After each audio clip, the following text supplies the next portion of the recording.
किसान मित्रों, आपका आर के विलेज फ्रेंड पर स्वागत है। आज हम गन्ना की खेती के बारे में बुआई से लेकर के उसकी कटाई तक की जानकारी देने का प्रयास करेंगे।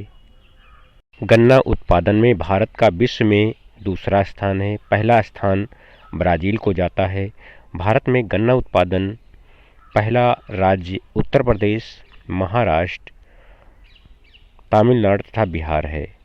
गन्ना से चीनी का उत्पादन तो होता ही है। इसमें ग्रामीण क्षेत्र में पहले समय में राब बनती थी, जिसका औषधीय प्रयोग के रूप में किया जाता था।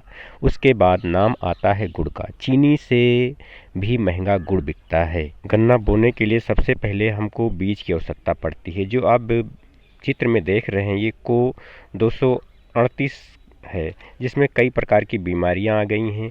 अब इस बीज को किसानों को नहीं लगाना चाहिए। अब कई नई प्रजातियां आ गई हैं, जैसे को 8272, 15023, 13235, 14201।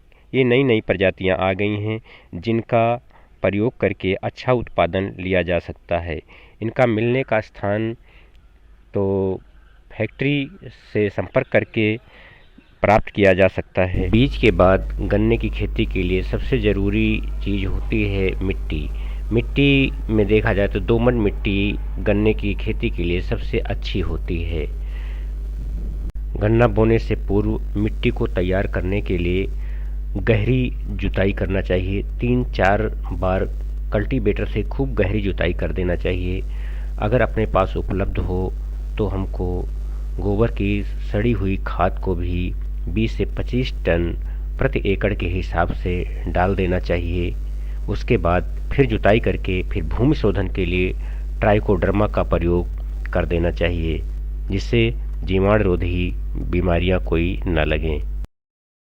मिट्टी को काफ़ी भुरभुरा बना लेना चाहिए, जिससे रेजर से नालियां बनाते समय बढ़िया आसानी से अच्छी सी नालियां बन जाएं।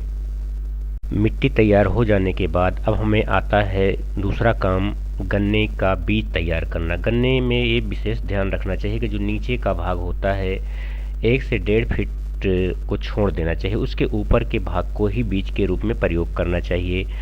उसमें चाहे आप 1 आंख वाला प्रयोग करें या 2 आंख वाला प्रयोग करें।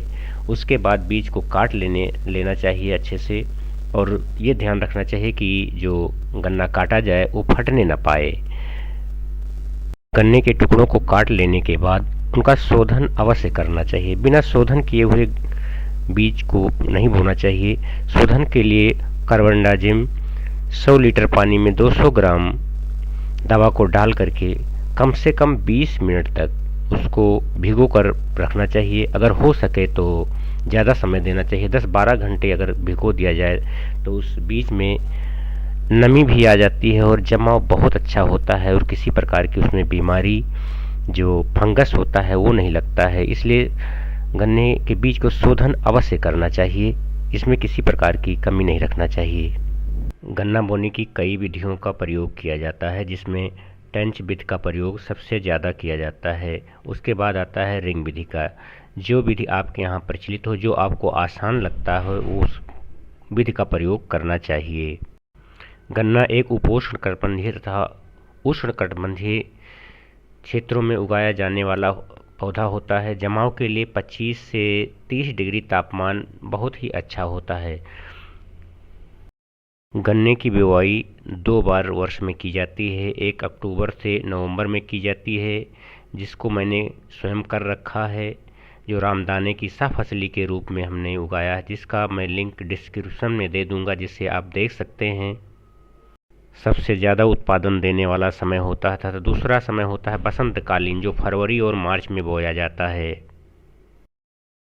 नालियाँ बना लेने के बाद, चाहे टेंस से बनाएं या जैसे बनाएं, बना लेने के बाद फिर हमको खाद प्रबंधन का काम आता है। खाद नाली बना लेने के बाद डाल देना चाहिए।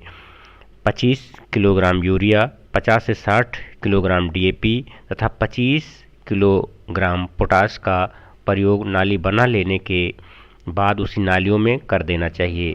उसके बाद गन्ने की बुवाई उसके ऊपर करना चाहिए। गन्ना बो लेने के बाद उसके ऊपर खाद का प्रयोग नहीं करना चाहिए, क्योंकि अगर उसके ऊपर करते हैं तो जो भी डीएपी डीएपी का दाना बीज के ऊपर पड़ता है तो उसमें अखवे जो होते हैं गन्ने के, उसको खराब होने की संभावना बनी रहती है।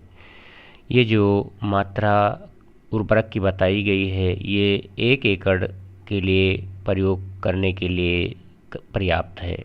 गन्ने की बुआई नालियों में कर लेने के बाद जब सारा गन्ना बो जाए उसके बाद क्लोरोपाइरीफास 20% अथवा फोर्टेंजी का प्रयोग कर देना चाहिए नालियों में, जिससे दीमक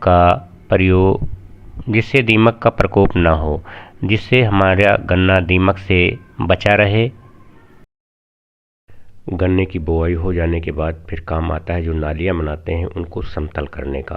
तो समतल करने के लिए जैसा कि आप चित्र में देख रहे हैं, बैलों के द्वारा बहुत ही आसानी से समतल किया जा सकता है, लेकिन बैलों का मिलना बहुत ही मुश्किल है।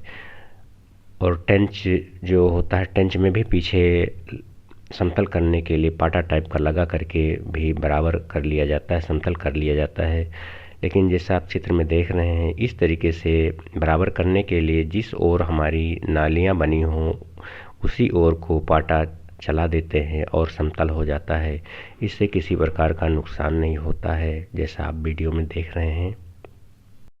यदि नए हैं तो मेरे चैनल को सब्सक्राइब करें तथा अगली वीडियो में हम खाद, सिंचाई तथा गुड़ाई एवं गन्ने की बंधाई के बारे में विस्तृत जानकारी देने का प्रयास करेंगे। क्योंकि ये वीडियो बहुत बड़ी हो रही थी इसलिए मैंने इसी पर यहाँ पर रोक दिया। वीडियो देखने के लिए बहुत बहुत धन्यवाद।